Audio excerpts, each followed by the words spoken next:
I'm really excited to have you on the show. Yeah, thank you so much for having me. Generative AI and education tech is really hot right now. Yeah. Before we get into it, could you share a little bit about yourself?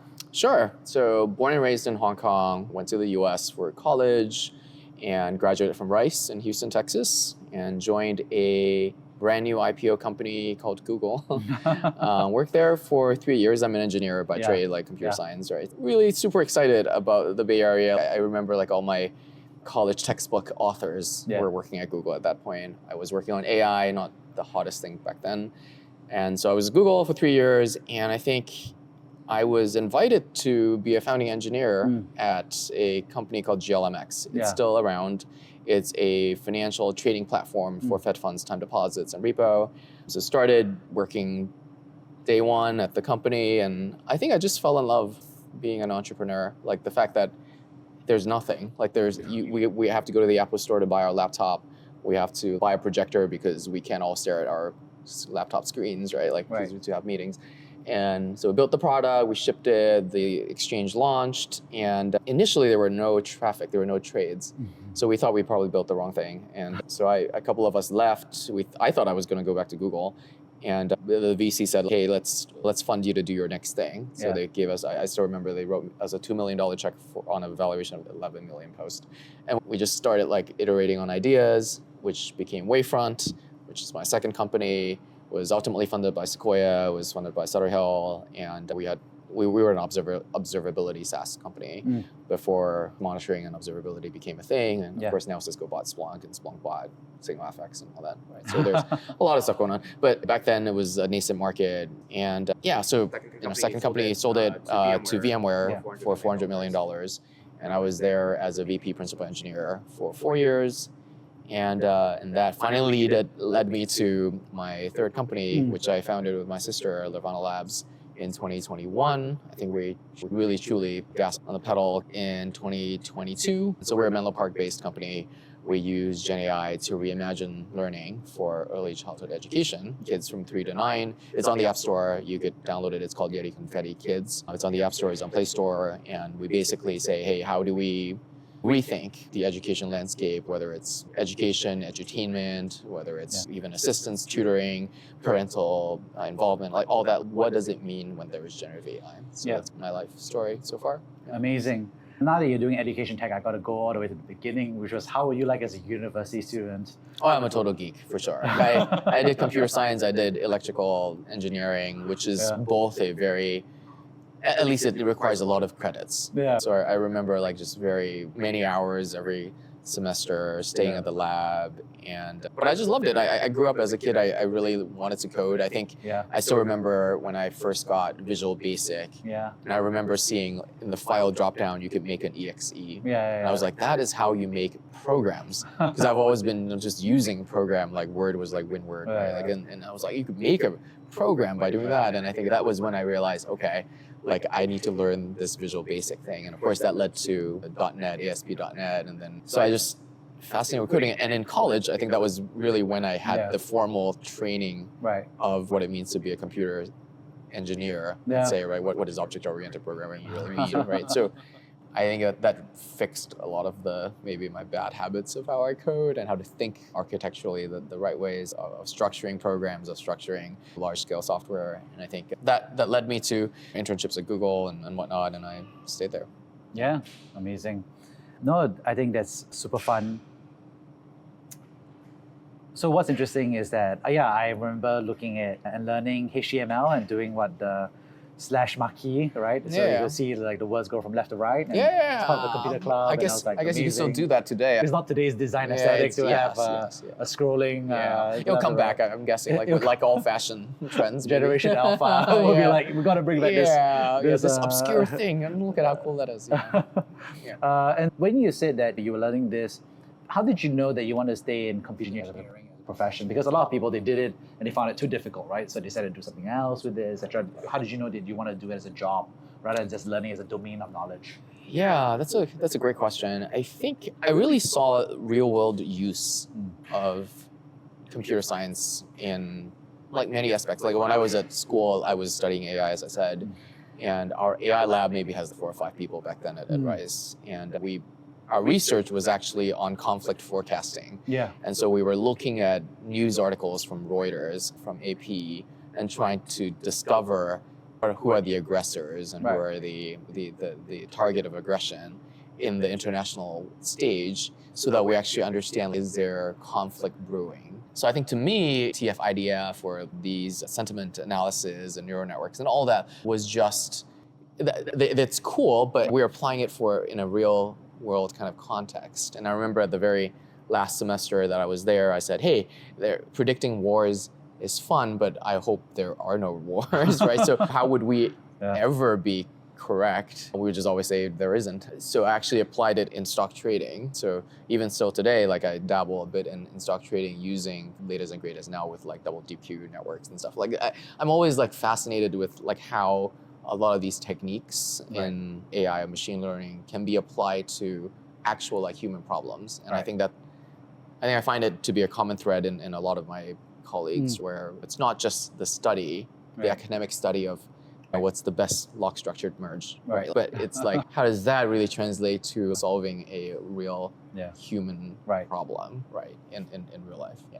And one thing that's being obviously is the transition from being an engineer to being a founder, which is discovering the product market fit, the business. And so can you tell me about what your experience like to adapt or evolve from an engineer to a founder? It's really funny because I don't think I started off leaving Google thinking I'm an entrepreneur. Yeah. Like sometimes people tell me like nowadays, if I'm invited to speak and whatnot, let's talk to this entrepreneur, like Silicon Valley entrepreneur, Clement.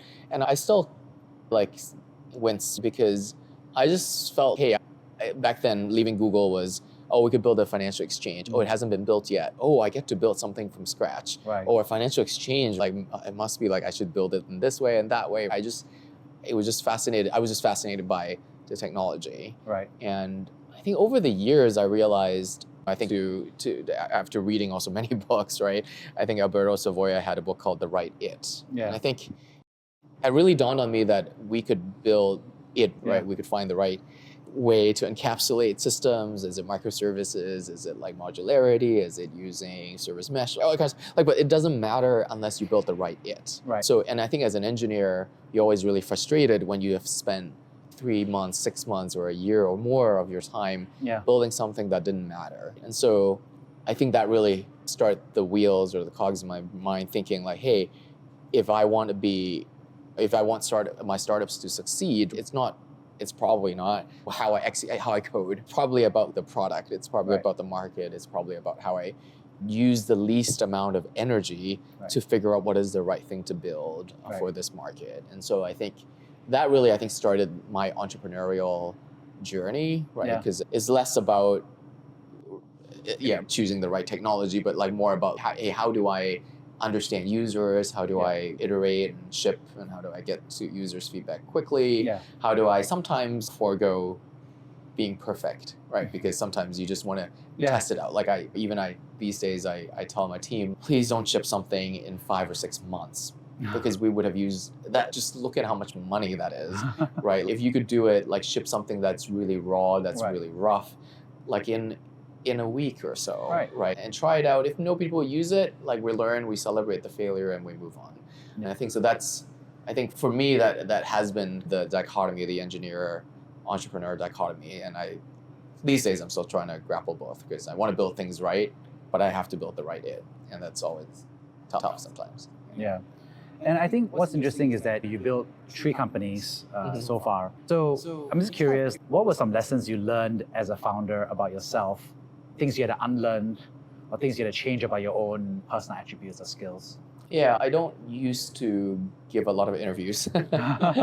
So at Wayfront, my second company, we have a CTO. So talking to customers, talking to analysts, we have a default go-to. But I think as an engineering leader, if the company is just 5 people, it probably doesn't matter too much. But as the company grew, and at VMware, I think our business unit has 2,000 engineers, like it is a lot more about your articulation of like how do you actually get people excited about the next problem. And I think there's a good quote: if you want people to build a ship, you don't tell them about all the intricacies of like how the ship is put together, it's built. You tell them about the vastness of the oceans, right? Because people then see this imagery of a ship in the ocean, in the sunset. And I think I realized that to the degree that I can't do everything, right? I need to be able to communicate clearly, to write documentation, to jump into discussions, right? Telling people how I feel and what I think the right solution should be. So I think that really was a source of personal growth for me, because I feel like I wasn't, like I remember back in college, like I'm really just heads down coding, right? I guess I fit the Asian stereotype as well. Like I just do good in class, right? Don't cause too much trouble, don't party and all that. But I think as I was building my third company at this point, like I realized it's very important to be there, to be present, right, in a lot of these decisions, be able to offer your opinions, be able to argue and debate. And so yeah, I think we're in Asia, we're in Singapore right now. I think that this like kind of soft skill I find it's really, like I always look to the US and see like, why is there this source of innovation of all these OpenAI, right? Anthropic and Google and Amazon and all that coming from there. I think it's less about them being really good mathematicians or coders, but it's a lot more about how they are able to articulate a vision, be able to get a whole bunch of people to charge in the same direction. And I think that's something that I'm still grappling with and learning. And I think what's interesting is that you also build these companies maybe in slightly different domains as well. So obviously the first one was, I guess, fintech, I would say, right? It and is. Then second one is B2B, SaaS, observability. This third time is education tech. So what do you think is like the thread that makes it you, right, in that sense? That's another great question. I think I like to look at problems where I believe, maybe not everybody might agree, that technology can play a part, right? Because if you have a hammer, then everything looks like a nail. So that has that problem too. But when it was in fintech, I thought, okay, electronifying trading makes sense for Fed funds and time deposits. And you tell me it's not there, people using voice brokerages back then, like I understand, I could probably build something that's technology backed that is able to do that a lot more efficiently. So that made sense to me. Now, I think ultimately it boils down to interest rates. So when we launched the product, there were no trades because interest rates were really low. And now there's so many trades, $1 trillion a day, because the interest rates are not. So of course, like I learned that lesson, right? Like you could build the right thing, even it's the right product, it's the right market, and but interest rates, right? Like it's almost a lucky component of whether you're at the right time. I think for Wayfront is a little different because I think after my first company, I said, okay, I don't want to have an interest rate component to whether the company is going to succeed. So we got our heads down thinking, and what are some things at Google that the world does not have? And at that point at Google, there was something called Borgmon, because Borg was the deployment architecture at Google. Kubernetes these days, it's an approximation of that. So to monitor Borg, they have Borgmon. And I was there and I assumed everybody had something, Borg, and also like Borgmon. When I left Google and started my first company, I realized there wasn't, right? And I was like just managing machines directly, right? Installing, racking them and all that. And so it dawned on me, like there was like a lot of things at Google that are internal to Google that are massively better than what's out there. And so I think we said, hey, let's actually go build Borgmon and make a SaaS product, sell it to the world. And lo and behold, like we got people coming in. It was, I think the first contracts were from Workday and from Yammer, which is now Microsoft. And then it just kept on going from there. It was Lyft, right? It was DoorDash, it was Box, it was Space Ape Games, it was Reddit, ultimately Intuit. Like it's just all these companies just came knocking on our doors. And that was where I think I really had a lot of fun times, right? Because then it became just a data intensive problem. Like how do you actually scale millions of data points per second in terms of ingestion and also querying? And that's totally like almost a pure technical question now, right? So I had a lot of fun. And then now I think with Lirvana Labs, like I really wanted to get my hands on generative AI, right? To understand intricately like how these models work and what does it mean to fine tune them? What does it mean of like token counts, context windows, and chunking and RAG and contextual aided retrieval, like all that kind of stuff. Like I want to understand all of it. Of course, I also want to understand the fundamentals, like how these models work. So people ask me like, where does it store like War and Peace inside the model that I have? I can try to explain to people like why it works that way. Of course, we're all guessing like how it works, but so I think then the question is, okay, now that I understood this technology, like what can we use it, right? And in probably many domains, but in education, we said, hey, I think the real hard part about education is the humanization of like, how do you deliver curriculum? Like, how do you explain to a kid, like, why does math work that way? Why does English work that way? And we were all inspired by Neil Davidson. I should know this. The Diamond Age. Oh, of course, it's Diamond Age. Diamond Age, Neil Stephenson. Stevenson, yes, Diamond Age. Slipped in mind. And so I think in the book there's a primer, right? And so that was like that particular piece of technology that enables you to scaffold learning and be able to teach the protagonist like all the skills needed in life. And I think that was something that was like dawned on us, like maybe this is possible, right? Because these AI are able to approximate a human tutor, right, to the degree possible. And so I think we started down that journey. Of course, we need to focus our attention. So it was early childhood education, like 3 to 9 year olds, teaching math, English, and social emotional learning. And I think we took a first principle approach, if you will, that we said, hey, let's ask the language model zero shot. What would you do if I have a 3-year-old kid with this name in front of you? What would you do with them? And then we just go from there and says, okay, now the model wants to show a video and be like, okay, so what is the video that you want to show? And so these are the library of all the videos that we have, and it would be like, okay, I want to sequence this way, and then I'm going to talk to the kid directly, and then say, okay, we're going to work on a problem set together, and based on how the kid interacts with the problem, I'm going to give feedback, and then go on from there. Because an alternative approach could be like, hey, let's use Bayesian knowledge tracking, let's use a more statistical approach, and what I often say personalization 1.0. Like we have those algorithms and whatnot, but I think we decided, hey, let's just let loose on the model. And then what it meant was, as the models grew, as GPT 3.5 and 4 and 4.0, as it got better and better, we are able to create better instructions, better session planning, better interactions for the model between the teacher and the model, and then also the parents and the model. And so we rode the wave, right? We got cheaper and cheaper, it got like better and better. And of course we could fine tune them, we could actually inform the model. And I think that's something that is perhaps not yet used in a lot of firms yet, which is you have the AI generate something, right? And then you have it being used in some way, right? Let's say it's your marketing and something, and you want to say, okay, then how did the marketing campaign perform? And then you feed it back to the AI model so that it's not just, it's able to get more contextual clues because the model doesn't sometimes understands like how the output is being used, right? And so you could feed it back and the model probably then is able to understand like, hey, so by fine tuning the model, it's able to produce outputs that better match the actual utility of its output.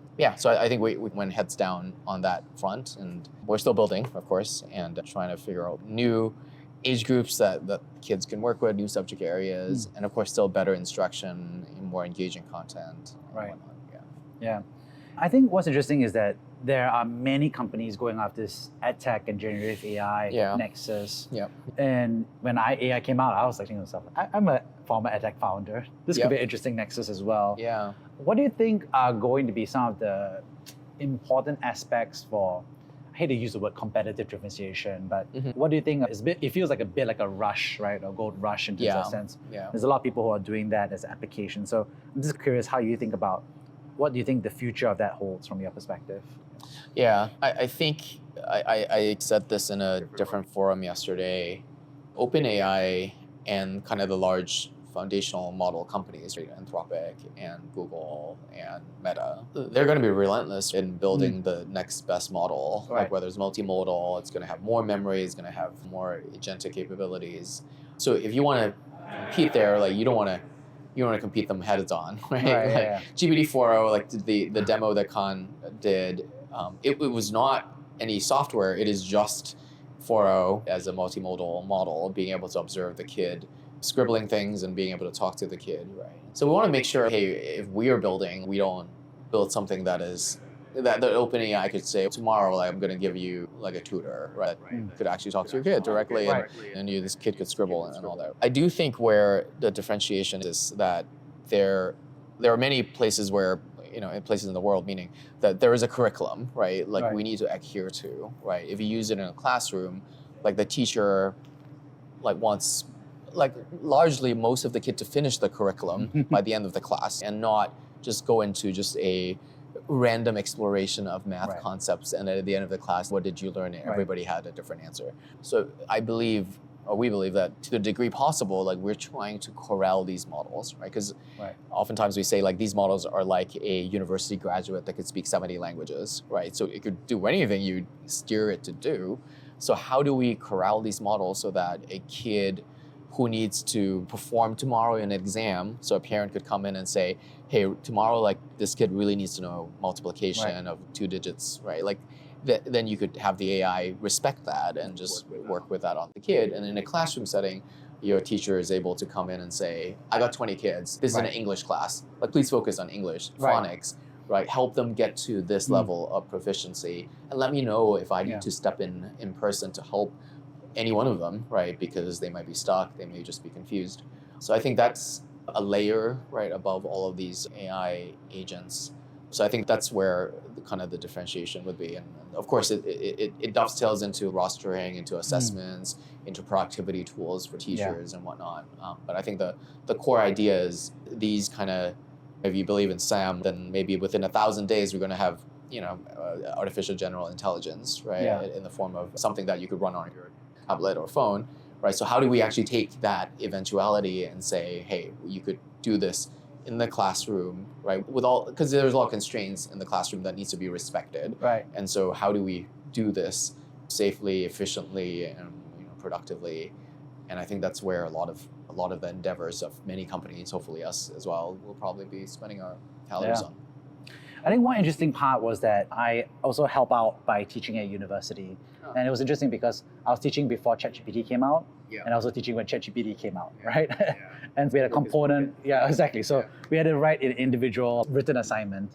And it was like, basically it was quite obvious before ChatGPT came out. It's like banding between an A, a B, and a C is quite obvious to me, because A, people will put in effort, it'll come out good. B, obviously they can see them put in effort, and C is like a phoned in thing, or they wouldn't even submit.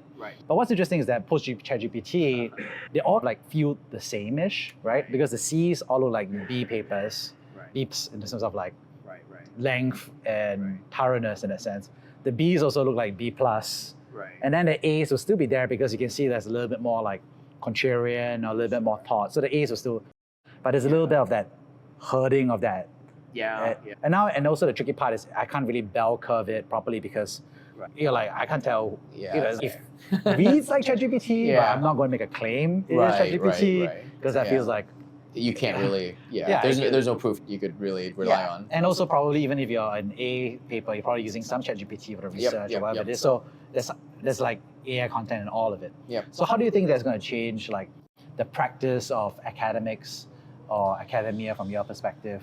That's a tough question. I think, as I said, I think homework is broken because these days, you could take out ChatGPT, you could probably take a photo of any problem, like literally any problem. It could probably give you an answer right away. And I think that maybe mirrors like when calculators were introduced. We're going to school in the US, like we have the TI-89, which could solve the whole thing in seconds. That's the slight rules. And people are like, hey, you need to learn that. I remember there was a time when people complained, teachers were like, you can't copy from Wikipedia. So it's like, because we were doing presentations. Plagiarism was detectable, at least back then, because like they say, oh, everybody has the same phrase, right? Now nobody does, and it's still the same content. It's still the same kind of back to content. But so I don't know. I think the question is these tools will be available for the general public, right? The cost is always going to come down. I think it's right now the environmental cost is huge, but I think as the models get better, it's probably going to finish training on all human content in the next couple of years, right? So textual content will be exhausted, and basically models will, let's say they will plateau to a point where you could basically ask it anything, and it could, maybe the ON models from GPT, like thinking models where it internally does thought, will enable it to get even better, even though content is exhausted. So given that tool is available for everyone, like our phones, like we had calculators back then, I would assume academic or subject matter like itself like needs to change, right? Meaning it's not so much about whether we are able to regurgitate facts anymore because we have our phones on our hand, right? And so similarly, if you have something that could instantly explore like different angles of the same problem for you, not necessarily solve it immediately. How would you use it as a research tool? Because you you have an inkling of an idea. And I just maybe 2 weeks ago, they launched the advanced voice mode on GPT 4.0, and I started using it in the car because there's like something that I want to explore. And I would tell it like, hey, I'm an engineer, I understand these things, and I engage with me for the next 30 minutes where I want to learn, is this something viable? Like, how would I approach the problem? Or even like, how would I approach a difficult colleague, right? Or subordinate. So I think it's all there, but it's just a sounding board. It's like I think like we all will have, maybe as Sam was saying in his article, like we have these assistants that can be experts in so many different areas of human pursuit that is able to help us. And so how do we learn to live with that, right? To properly command them, to properly question them, right? To be skeptical when it hallucinates and whatnot.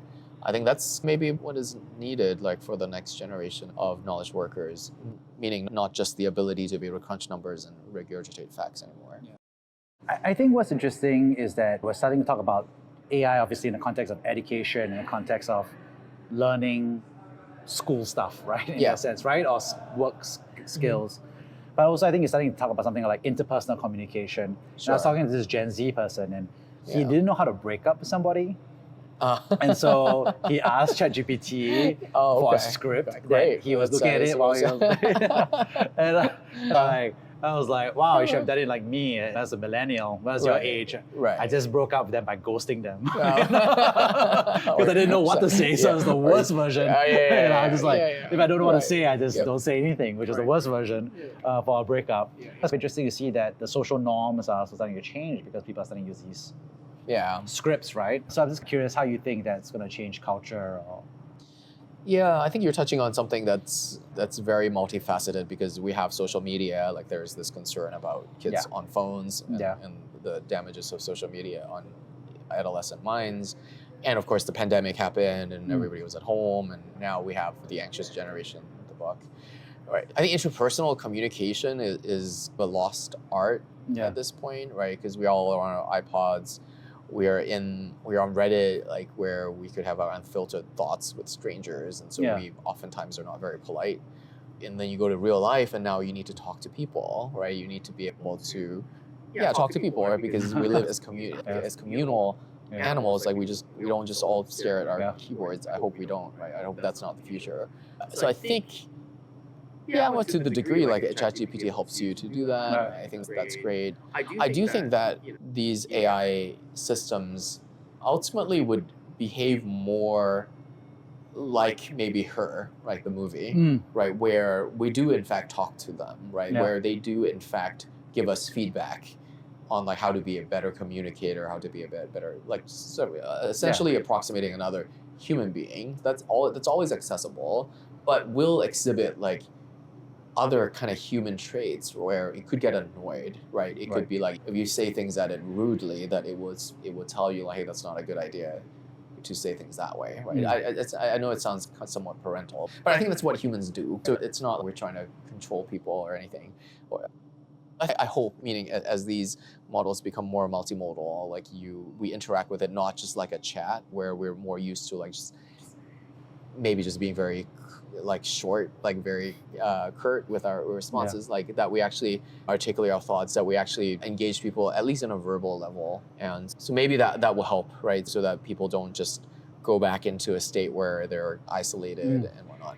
But I think society has to think of it. There is a different problem here where, as people get more connected online and more isolated in real life, how do we actually bring back the people? Like if I think you said you're in a beer or Heineken, right? Like alcohol companies are not very, are worried at least, right? Because people are not drinking anymore because they're not socializing, they're not going to happy hours and whatnot, right? So I think that's, it's rightful for them to be worried, but I think humanity should be worried as well, right? If we're all in our own echo chambers with AI generating all the content that we like to watch, the people that we like to talk to, like what does that really mean for the species, right? That's a philosophical that we could probably spend like a couple hours talking about. So. Yeah. On that note, as we start to wrap things up, could you share a personal story about a time that you've been brave? Yeah. I really like that because this is the Brave podcast, Yeah. right? So we got to talk about something. I think I'll share a story from something that's very personal because I met my wife during the pandemic in Hong Kong, and so I met the woman of my dreams, and I was very close to getting on my knees and asking for her hand. And I remember we were walking in Hong Kong, and it was late at night in a mall. And I said, hey, there's nobody here in the mall, like not unlike where we are here. And it was like, nobody's here, but it's like an office building. So it would be bustling with people and proper attire and all that in the morning. And I said, hey, I could like totally roll around on the floor in this Robuchon coffee house because nobody's there. And she said, no, you wouldn't. And I said, I guess you dared me to do it. And I said, if I do it, will you marry me? And she said, sure. And then I totally, and of course I totally rolled on it. And I think I joked on my wedding that maybe I didn't have to buy the ring because she said yes back then already. But she totally did not expect me to follow through with that. Yeah. But so that's a small personal story. Like I think I did not expect to propose on that night, Right. but I said, oh hey, I found the woman of my dreams, and that was that spur of the moment, and decided to be brave and went through with it. So yeah, it's not entrepreneurial at all. Wow, that's amazing. So why was it scary for you to roll around the floor? It's not about the fact that it's an empty place, but what was scary about it? No, I think it was because it was literally my wife saying that, hey, if you do it, like I'll marry you. And I was like, okay. I The guess stakes are high? The stakes are high. Like she really said it. Yeah. So it was half funny, but as I look back, I really thought to myself, like that's like the most important decision you have to make in your life, right? You could start a company, you could sell a company, you could close a company, right? You could do things like that all the time. Finding the right person to marry in your life, like there are important decisions in life that you want to get right. Yeah. And I think at that point, I think it was decided, of course, in my head that I'm gonna follow through with marrying her. But at that spur of the moment, I was like, yeah, I'm gonna do this. I'm gonna do it right now, and I guess I did it. Wow, incredible. On that note, I'd love to wrap things up and share the 3 lessons. First of all, thanks so much for sharing about what you were like as a student, which was a super nerd, and just like really focus on being an engineer. But also, I think sharing a little bit about your evolution from an engineer to joining big tech to being a founder and learning those skills at each step of the way. So that was a really fascinating sharing. Secondly, thanks for sharing about your experience as a founder. I think it was interesting to hear about some of the learnings they had about what it means to pivot in terms of a company, but also to explore new ideas about what makes sense for you. And lastly, thanks so much for sharing about education tech and generative AI, about how this startup is really about being at the nexus of this, and then how you're seeing this not only from an opportunity in terms of building something with your sister, and also in terms of the technology tools and I think the science fiction parallels, but also I think how you see the future evolving for society as well. So on that note, thank you so much for sharing. Yeah, thank you so much. Thank you for having me.